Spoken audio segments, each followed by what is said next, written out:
Another pair of hostages freed from Hamas as concerns grow from U.S. officials about the potential of the escalating war sparking into a wider conflict in the region. The two elderly Israeli nationals released are an 85-year-old and 79-year-old woman. They were handed over to the Red Cross at the Rafah crossing into Egypt. The women, along with their husbands who were not released, were taken from their homes during the October 7th attack. Hamas and other militants in Gaza are believed to have taken roughly 220 people. This morning, one of the women who has ties to BC spoke from a hospital in Tel Aviv alongside her daughter about the harrowing ordeal.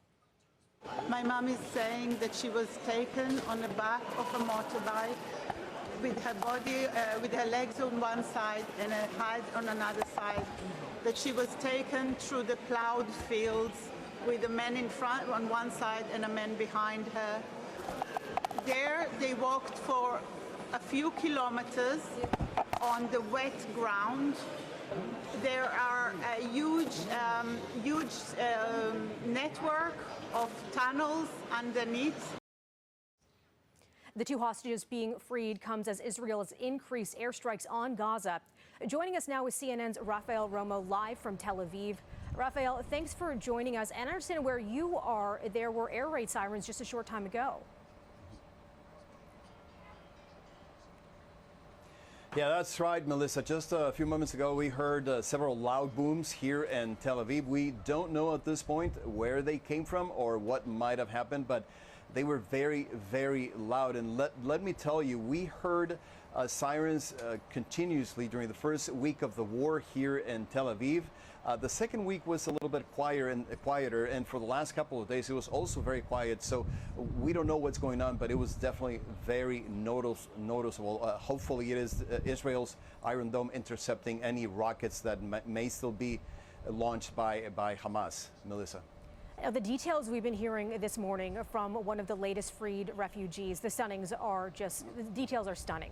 So based on her account, I'm wondering what kind of insights we're learning about the ongoing hostage situation inside Gaza for the roughly 200 others still being held captive.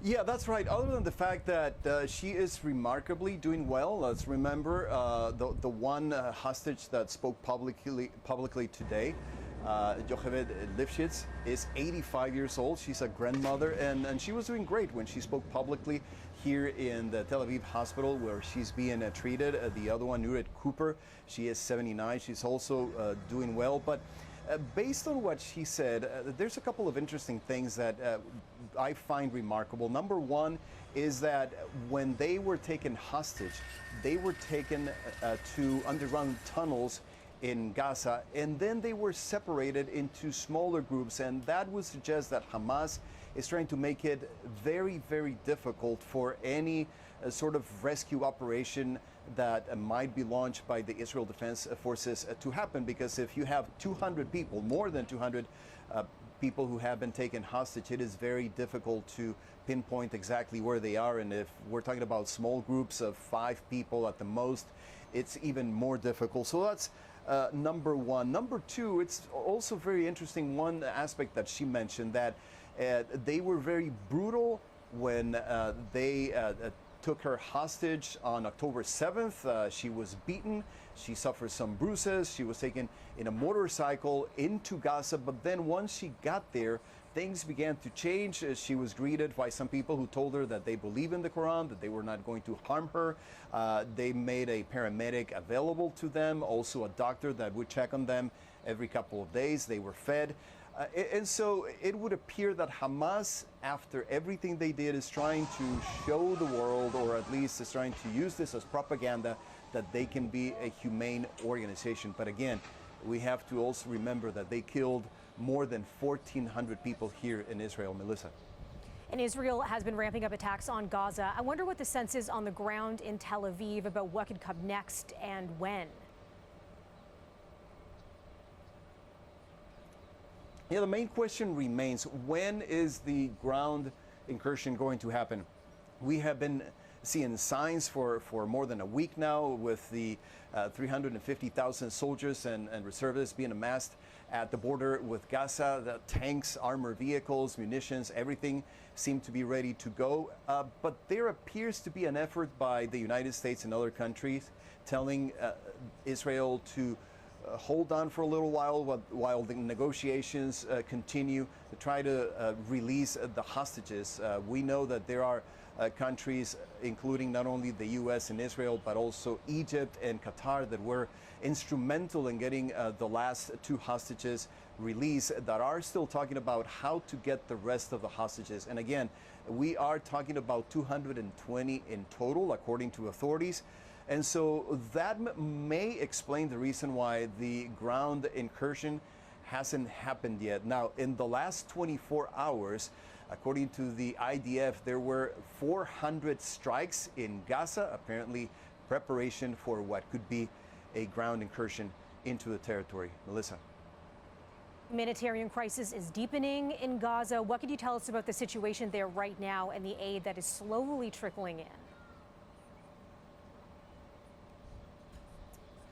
Yeah, there were some humanitarian aid trucks crossing into Gaza. The first 20 trucks made it there on Saturday. There was an additional 14 on Sunday, and then there was like another 20 on Monday. But the reality is that, and this is what the relief organizations and the UN are saying, is just a drop in the bucket, considering that it is as many as 1.4 million people who have been displaced. There's 580,000 who are living in what the UN calls an emergency shelter. And let's remember also, Gaza has been without water and food delivery. The electricity has been cut off for almost 2 weeks now. So the aid that has made it there is definitely not enough for all of those people, and the situation doesn't appear to be getting any better. Melissa. I wonder what you could tell us about fuel as well. We know that is in big demand, and Israel's not letting that cross the border. What about that situation? Yeah, the problem with fuel, we're not only talking about regular automobiles, regular transportation needs. We're talking about fuel for hospitals. Many of the hospitals in Gaza work with fuel because they have generators, and that's the only way at this point that they can have any power whatsoever. And so there's been negotiations trying to get fuel to Gaza, but the fear from Israeli authorities is that there's really no way to make sure that the fuel is going to reach the hospitals, to reach the people that need it. And there's also the worry that Hamas may take over those shipments of fuel and use it to attack Israel, to mobilize their vehicles and to transport militants. So it is a very difficult challenge that right now there isn't really a good answer for how to solve it, Melissa. Thanks for that, Rafael. That's CNN's Rafael Romo joining us from Tel Aviv.